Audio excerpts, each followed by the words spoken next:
आप देख रहे हैं एसएस फॉर न्यूज। प्रत्येक खबर पहुंचाए आप तक। प्रधानमंत्री नरेंद्र मोदी ने फिर से मन की बात को संबोधित किया और कोरोना वायरस के संकट से निपटने के कई सुझाव दिए। इस दौरान प्रधानमंत्री ने 2 अहम त्योहारों की बात की और साथ ही इसके महत्व को और भाव को समझाते हुए ये बताने की कोशिश की कैसे इन त्योहारों के भाव में छिपी है कोरोना वायरस के खिलाफ जंग जीतने की शक्ति। पीएम मोदी ने मन की बात में कहा कि इस साल अक्षय तृतीया का विशेष महत्व है। ये याद दिलाता है कि हमारी भावना अक्षय है। चाहे कितनी भी आपदा आए, इससे जूझने की मानवीय भावनाएं अक्षय हैं। माना जाता है कि यही वो दिन है जब पांडवों को अक्षय पात्र मिला था।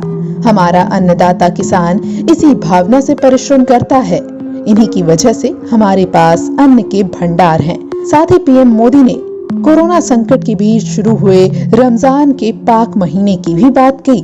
पीएम मोदी ने कहा कि किसी ने सोचा भी नहीं होगा कि रमजान में इतनी बड़ी मुसीबत होगी, लेकिन जब विश्व में मुसीबत आ ही गई है तो हमें इस सेवा भाव की मिसाल देनी है। हम पहले से ज्यादा इबादत करें और कोरोना के खिलाफ लड़ाई को मजबूत करें।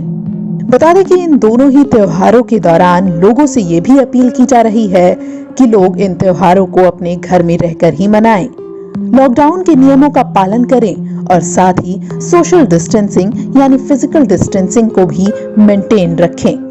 ये सुखद संयोग ही है कि आज जब आपसे मैं मन की बात कर रहा हूं तो अक्षय तृतीया का पवित्र पर्व भी है। साथियों, क्षय का अर्थ होता है विनाश, लेकिन जो कभी नष्ट नहीं हो, जो कभी समाप्त नहीं हो, वो अक्षय है। अपने घरों में हम सब इस पर्व को हर साल मनाते हैं, लेकिन इस साल हमारे लिए इसका विशेष महत्व है। आज के कठिन समय में यह एक ऐसा दिन है जो हमें याद दिलाता है कि हमारी आत्मा, हमारी भावना अक्षय है। यह दिन हमें याद दिलाता है कि चाहे कितनी भी कठिनाइयां रास्ता रोके, चाहे कितनी भी आपदाएं आए, चाहे कितनी भी बीमारियों का सामना करना पड़े, इनसे लड़ने और जूझने की मानवीय भावनाएं अक्षय है।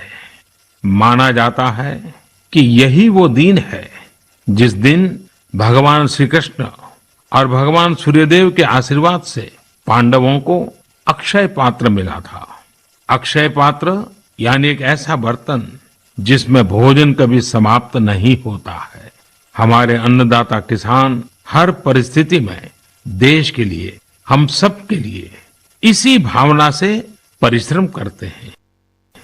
इन्हीं के परिश्रम से आज हम सब के लिए, गरीबों के लिए देश के पास अक्षय अन्न भंडार है।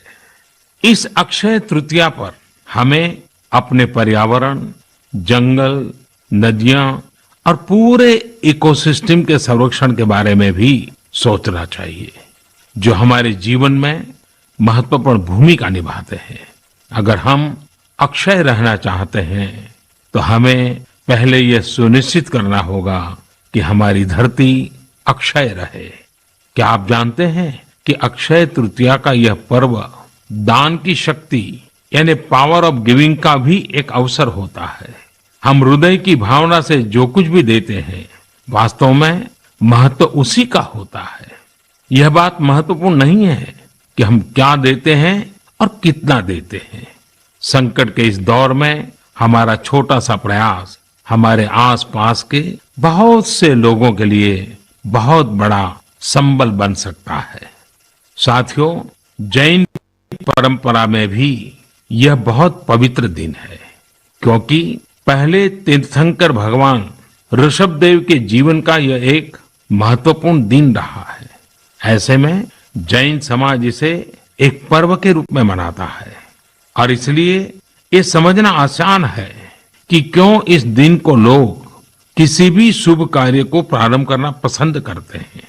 चूंकि आज कुछ नया शुरू करने का दिन है, तो ऐसे में क्या हम सब मिलकर अपने प्रयासों से अपनी धरती को अक्षय और अविनाशी बनाने का संकल्प ले सकते हैं?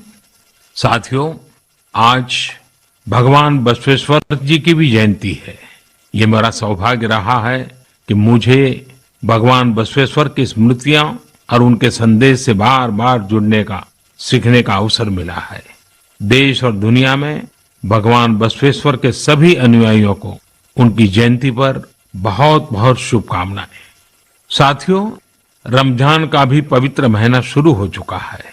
जब पिछली बार रमजान मनाया गया था तो किसी ने सोचा भी नहीं था कि इस बार रमजान में इतनी बड़ी मुसीबतों का भी सामना करना पड़ेगा।